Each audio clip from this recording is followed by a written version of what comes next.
Hi all, welcome back to our channel. ఈరోజు video వచ్చేసి Thailand and Malaysia trip అండి. రీసెంట్గా మా బ్రదర్ అండ్ సిస్టర్ ఇన్లా అయితే థాయిలాండ్ అండ్ అక్కడ నుండి మలేషియా వెళ్ళారు. మ్యారేజ్ అయిన తర్వాత వాళ్ళ ఫస్ట్ హనీమూన్ ట్రిప్ ఇది. So Hyderabad to Bangkok and అక్కడ నుండి మలేషియా వెళ్ళారు. సో ఈ వీడియో అయితే మాత్రం మొత్తం థాయిలాండ్ అండ్ బ్యాంకాక్ ప్లేసెస్, ఇంకా అక్కడ ఏమేమి స్పెషల్స్ ఉంటాయి అవన్నీ కూడా నేను ఈ వీడియోలో అయితే చెప్తానండి. చాలా ఇన్ఫర్మేషన్ అయితే నేను ప్రొవైడ్ చేస్తాను. ఎవరైనా వెళ్ళాలి అని అనుకున్న వాళ్ళు చక్కగా ముందే ప్లాన్ చేసుకుంటే హ్యాపీగా వెళ్ళొచ్చేయచ్చండి. సో మా వాళ్ళ ట్రిప్ వచ్చేసి 7 days, బోత్ అంటే థాయిలాండ్ అండ్ మలేషియా కూడా. సో మా బ్రదర్ ఏంటంటే 2 months ముందే ఫ్లైట్ టికెట్స్ అన్నీ కూడా బుక్ చేసుకున్నాడు, హైదరాబాద్ టు బ్యాంకాక్. అండ్ అక్కడ స్టేయింగ్ అంతా అయిపోయిన తర్వాత మళ్ళీ అక్కడ నుండి మలేషియా కూడా బుక్ చేసేసుకున్నాడు ముందే. అండ్ ఇక్కడ చూస్తున్నారు కదా, హోటల్స్ అవి కూడా మనకి ముందే బుక్ చేసుకుంటే బెటర్ అండి. ప్యాకేజెస్ అలా వెళ్ళే కంటే ఇలా వెళ్తే కూడా బెటరే. మా బ్రదర్కి అంతా కూడా కొంచెం అంత ప్లానింగ్తో వెళ్ళాడు కాబట్టి వాళ్ళకి అంత కష్టం అనిపించలేదు, ఈజీగా వెళ్ళొచ్చేసారు. సో మా వాళ్ళకి ఏంటంటే ఎర్లీ మార్నింగ్ 4 కండి ఫ్లైట్ హైదరాబాద్లో బ్యాంకాక్ సిటీకి. సో మేమైతే 2 o'clock ఇంట్లో 1కి స్టార్ట్ అయ్యాము ఇంట్లో. అండ్ ఇప్పుడు ఓఆర్ఆర్ మీద అయితే ఉన్నాము. ఇక్కడ చూస్తున్నారు కదా బిల్డింగ్స్ అవన్నీ కూడా చూసి మీరు ఇదే బ్యాంకాక్ అని అనుకున్నారు. ఇది కాదండి, ఇది ఇండియాలోనే మన హైదరాబాద్ ఓఆర్ఆర్ మీద. నాకు ఎప్పుడు ఆ బిల్డింగ్స్ చూసినా నాకు అబ్రాడ్లో ఉన్న ఫీలింగ్ అయితే వస్తుంది. సో ఎయిర్పోర్ట్కి అయితే వచ్చేసాము అండ్ 2 అయింది ఎయిర్పోర్ట్కి వచ్చేసరికి. సో ఇప్పుడు మా వాళ్ళని అయితే ఇక్కడ డ్రాప్ చేసేసి ఇంకా మేమైతే రిటర్న్ అవుతున్నాము. ఇక్కడ కొన్ని ఫొటోస్ కూడా తీసుకున్నాము. అండ్ ఈ వాళ్ళు వెళ్ళిన తర్వాత లైక్ 4కి ఫ్లైట్ అయితే వాళ్ళకి 2.5 hours అయితే జర్నీ టైం అయితే పట్టిందంటండి. సో వాళ్ళు బ్యాంకాక్లో ఏంటంటే మా బ్రదర్ వచ్చేసి బ్యాంకాక్ సిటీలోనే తీసుకున్నాడు హోటల్ రూమ్ అంతా కూడా. సో 5-star హోటల్లో. అండ్ నేను ఆ హోటల్ వీడియో ఇదేనండి హోటల్. చాలా బాగుంది అసలు. హోటల్ చూస్తే నాకు ఎంత నచ్చేసిందో, చాలా బాగుంది. అండ్ చాలామంది ఇండియన్స్ ఎక్కువ ఏంటంటే పటాయాలో ఉంటారంటండి. టూరిస్టులు అందరూ ఇండియన్స్ కూడా ఎక్కువ, ఎందుకంటే కాస్ట్ ఆఫ్ లివింగ్ అది ఎఫోర్డబుల్గా ఉంటుందంట పటాయాలో. అంటే బ్యాంకాక్ సిటీతో కంపేర్ చేస్తే బ్యాంకాక్ సిటీ ఏంటంటే కొంచెం కాస్ట్ ఆఫ్ లివింగ్ అది ఎక్స్పెన్సివ్ ఉంటుందంట. అండ్ మోస్ట్లీ బ్యాంకాక్లో ఏంటంటే మోస్ట్ ఆఫ్ ద హోటల్స్ 2 o'clockకి చెక్ ఇన్ టైం అనేవి ఫాలో అవుతారంటండి. ఎందుకంటే ఎగ్జిస్టింగ్ కస్టమర్స్ మార్నింగ్ 11కి చెక్అవుట్ చేస్తారు. So next room cleaning activities అవన్నీ ఉంటాయి కదా వాళ్ళకి, అందుకే 2 o'clock చెక్ ఇన్ టైం అనేవి వాళ్ళు ఫాలో అవుతున్నారు. సో మా వాళ్ళకి అర్లీగా వెళ్ళిపోయేసరికి వాళ్ళకి రూమ్స్ టైంకి ఇవ్వలేదు. 2 o'clockకి ఇస్తామని చెప్పేసరికి మా వాళ్ళు సైట్ సీయింగ్కి ప్లాన్ చేసుకుని మళ్ళీ సైట్ సీయింగ్కి అయితే వచ్చేస్తున్నారు. ఇక్కడ చూస్తున్నారు కదా ఆటో రిక్షాలు భలే ఉన్నాయి కదా. సో ఎవరైనా ముందే వెళ్ళాలి అనుకుంటే కనుక అర్లీగా రీచ్ అయిపోతే కనుక ఇలా సైట్ సీయింగ్కి అలా టైం స్పెండ్ చేయొచ్చండి. లేకపోతే ఆఫ్టర్నూన్ 2కి అలా రీచ్ అయ్యేలాగా హోటల్కి ప్లాన్ చేసుకుంటే బెటర్గా ఉంటుంది. సో మనం ఏంటంటే మనం ప్లాన్ చేసుకోవాలి. అంటే ఒక్కొక్కసారి ఫ్లైట్స్ దాన్ని బట్టి కూడా ఉంటుంది కదా. సో మన హ్యాండ్లో ఉండదు. అలాంటప్పుడు టైం అది కూడా వేస్ట్ అవ్వకుండా మనం సైట్ సీయింగ్కి అలా కూడా వెళ్ళొచ్చు. దగ్గరలో ఒక మాల్కి అయితే వెళ్ళారు మా వాళ్ళు. సో అక్కడ కొంచెం సేపు టైం స్పెండ్ చేసి అండ్ మళ్ళీ రూమ్కి వెళ్ళిపోయి ఫ్రెష్ అప్ అయ్యి మళ్ళీ దగ్గరలో ఉన్న ఆ ప్లేసెస్ అవన్నీ కూడా కవర్ చేసుకున్నారు. సో ఇక్కడ ఏంటంటే చాలా మాల్స్ ఉంటాయండి. సో మెయిన్లీ ఏంటంటే ఎక్కువ థాయిలాండ్లో లైక్ పెద్ద పెద్ద మాల్స్ అనేవి ఉంటాయి. మెయిన్ మాల్స్ ఏంటంటే ఎంబీకే సెంటర్ అంటండి. ఎంబీకే సెంటర్ అనేది చాలా పెద్ద షాపింగ్ మాల్ అంట బ్యాంకాక్లోనే.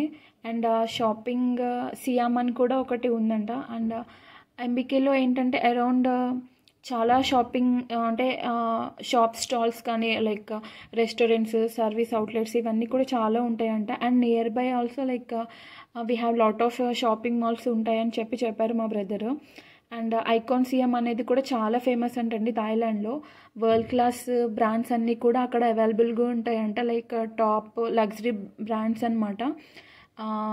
లూయి విటన్ అలాంటి టైప్ ఆఫ్ బ్రాండ్స్ అలాంటివి మనకి అక్కడ చాలా బాగా దొరుకుతాయంట. అండ్ ఇక్కడ చూస్తున్నారు కదా చాక్లెట్స్ అవన్నీ కూడా చాలా బాగున్నాయి. అండ్ మా వాళ్ళు తీసుకొచ్చారు, చాలా టేస్టీగా ఉన్నాయి. అండ్ ఓట్స్తో చాక్లెట్స్ తీసుకొచ్చారు, అయితే అవైతే చాలా అంటే చాలా బాగున్నాయి.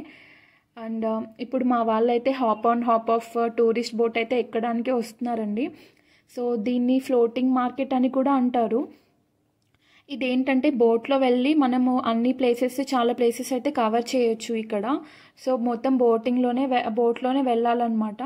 సో దీని కాస్ట్ అరౌండ్ 150 బట్స్ ఉంటుందండి, థాయ్ బట్స్. ఇక్కడ నేను ఒకటి చెప్పడం మర్చిపోయాను. థాయిలాండ్లో ఏంటంటే థాయ్ లాంగ్వేజ్ మాట్లాడతారు అండ్ కరెన్సీ వచ్చేసి మనకి థాయ్ బట్స్ అండి. సో ఇక్కడ ఈ ఫ్లోటింగ్ మార్కెట్ ఉంది కదా, ఇది పర్సన్కి 150 బట్స్ తీసుకుంటారంట. ఇందులో వెళ్తే చాలా ప్లేసెస్ అన్నీ కూడా మనము చూడొచ్చు. ఇది చూస్తున్నారు కదా, ఇవన్నీ కూడా చాలా ఫేమస్ అండి థాయిలాండ్లోనే. సో ట్రెడిషనల్ ట్రెడిషనల్ టెంపుల్స్ అన్నీ కూడా చాలా ఉంటాయి ఇక్కడ. ఈ బోట్ బస్ ఏంటంటే మార్నింగ్ 9 AM నుండి ఈవినింగ్ 7 PM వరకు ఈ సర్వీసెస్ అయితే ఉంటాయంటండి. ఇందులో వెళ్తే ఏంటంటే ఇది వాటరున్ అండ్ ఇలా చాలా ప్లేసెస్ అయితే మనం కవర్ చేయొచ్చు. గ్రాండ్ ప్యాలెస్, వాట్పో, ఈ ప్లేసెస్ అన్నీ కూడా మనం ఇక్కడ చూడొచ్చు. ఈ ప్లేసెస్ చూస్తుంటే అసలు ఎంత బాగున్నాయంటే నాకు చాలా అంటే చాలా నచ్చేసాయి. టాప్ విజిట్ ప్లేసెస్ అంటండి ఇవి బ్యాంకాక్లో. ఈ వాటరున్, గ్రాండ్ ప్యాలెస్, టెంపుల్ ద్వాన్ ఇలాంటివన్నీ కూడా చాలా ఫేమస్ అంట. సో బేసికలీ ఏంటంటే థాయిలాండ్ అనేది ఒక ట్రెడిషనల్ బుద్ధిస్ట్ కంట్రీ అండి. సో మెనీ బుద్ధిస్ట్ అనే వాళ్ళు బుద్ధిస్టులు అందరూ కూడా వెజిటేరియన్స్ ఆర్ వీగన్స్ ఉంటారంట. సో అందుకే వాళ్ళ థాయ్ ఫుడ్ అనేవి ప్లాంట్స్తోనే చేసుకునే వాళ్ళంట. బట్ అదేంటంటే ఇప్పుడు జనరేషన్ మారే కొద్దీ అదంతా కూడా మారిపోతుందంట ఇప్పుడు. So meet and sea food కూడా కామన్ అయిపోయిందంట థాయ్ ఫుడ్లో. So but still vegan friendly restaurants అన్నీ కూడా అక్కడ అవైలబుల్గా ఉన్నాయంట. ఎవరికైనా స్పెసిఫిక్గా వీగన్ అలాంటివి కావాలన్నా కూడా మనకి ఈజీగా దొరుకుతాయంట. And wide varieties of food choices కూడా ఉంటాయంట. కాకపోతే అది తినే వాళ్ళ బట్టి ఉంటుందంటండి. మా వాళ్ళకైతే అంత నచ్చలేదు, బట్ నాన్ వెజ్ అదంతా కూడా చాలా బాగా ఉంటుందంట.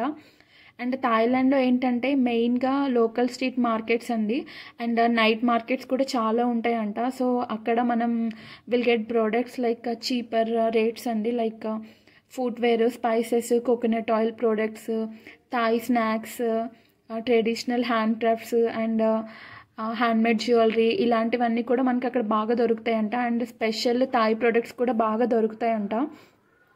సో థాయిలాండ్ బ్యాంకాక్ అంటే మసాజే కదండి మెయిన్, అందరికీ తెలిసింది. సో ఇక్కడ మా బ్రదర్ ఏం చేశాడంటే కరెన్సీ అనేది ముందే ఎక్స్చేంజ్ చేసుకుని తీసుకుని వెళ్ళాడండి. సో ఇక్కడ కరెన్సీ మనకి చెప్పాను కదా Thai bahts and 1 Thai baht is equals to Indian రూపీస్లో క్లోజ్ టు 2.5 పైసా. సో మనం థాయిలాండ్ వెళ్ళే ముందే కరెన్సీని ఇండియాలో ముందే ఎక్స్చేంజ్ చేసుకుంటే బెటర్, లేకపోతే అక్కడ ఎక్స్చేంజ్ ఛార్జెస్ అవన్నీ కూడా ఎక్కువ తీసుకుంటారు. మా బ్రదర్ అండ్ ఫోరెక్స్ కార్డ్ కూడా తీసుకున్నాడు ఇండియాలో ఉన్నప్పుడే. మీకు ఆ కార్డు ఉంటే మినిమల్ ఛార్జెస్తో మనము ఏటీఎం నుండి లోకల్ కరెన్సీని డ్రా చేసుకోవచ్చంట. అండ్ డైరెక్ట్గా మనం ఆ కార్డ్ యూస్ చేసి లోకల్ షాపింగ్ అండ్ మాల్స్లో కూడా పే చేయొచ్చు అంటండి. సో ఇప్పుడు చూస్తున్నారు కదా, ఇంకా మెయిన్ థాయిలాండ్లో ఏంటంటే పుకెట్ చాలా ఫేమస్ అంటండి. ఈ పుకెట్ అనే సిటీ అది ఒక ఐలాండ్ అంట, పర్ఫెక్ట్ లొకేషన్ ఫర్ హనీమూన్ అని చెప్పారు. సో థాయిలాండ్లోనే లార్జెస్ట్ ఐలాండ్ సిటీ అంటండి. అక్కడ టెంపరేచర్ చాలా బాగుంటుందంట. అండ్ బెస్ట్ ఏంటంటే సన్సెట్ వ్యూస్ అవి చూడొచ్చు అంట. ఫ్రెండ్స్ అండ్ ఫ్యామిలీస్తో వెళ్తే చాలా బాగా ఎంజాయ్ చేయొచ్చు అని చెప్పారు. ఇండియన్స్ అయితే తక్కువ ఉంటారంటండి, కాకపోతే వేరే కంట్రీస్ వాళ్ళు అవి కూడా బాగా విజిట్ చేస్తూ ఉంటారు. మనం మూవీస్లో అవి చూస్తాము. పుకెట్ సిటీ చాలా బాగుంటుంది. సో ఎవరైనా వెళ్ళాలనుకుంటే పుకెట్ సిటీని మాత్రం తప్పకుండా ప్లాన్ చేసుకుని వెళ్ళండి. మా వాళ్ళకి టైం లేకపోవడం వల్ల వెళ్ళడం అవ్వలేదు. మెయిన్గా ఇంకా థాయిలాండ్లో ఏంటంటే మనం చూసేవి ఐలాండ్స్, బీచెస్, కల్చరల్ అట్రాక్షన్స్ అండి, లైక్ బుద్ధిస్ట్ టెంపుల్స్ అవన్నీ కూడా చాలా బాగుంటాయి. నేను ఇక్కడ వీడియోలో చూసారు కదా, ఆ టెంపుల్స్ అవన్నీ ఎంత బాగున్నాయో. స్పిరిచువల్ సైట్స్ ఉంటాయి, బ్యూటిఫుల్ ల్యాండ్స్కేప్స్ ఉంటాయి. చెప్పానట్టు లైక్ థాయ్ మసాజ్, లైక్ అంటే హనీమూన్కి బెస్ట్ ప్లేస్ అని చెప్పొచ్చండి థాయిలాండ్ అనేది. సో ఎవరైనా వెళ్ళాలనుకుంటే కనుక థాయిలాండ్ బ్యాంకాక్ ప్లాన్ చేసుకోండి. వీసా ఫ్రీ కాబట్టి మనకి ఈజీగా వెళ్ళొచ్చేయచ్చు హ్యాపీగా. అక్కడ నుంచి టైం ఉంటే మలేషియా కూడా వెళ్ళండి. సో ఈ వీడియో మీకు ఎలా అనిపించిందో నాకు కామెంట్ సెక్షన్లో కామెంట్ చేయండి. Thanks for watching. ఇంకేమైనా మీకు ఇన్ఫర్మేషన్ కావాలంటే నేను ప్రొవైడ్ చేస్తాను.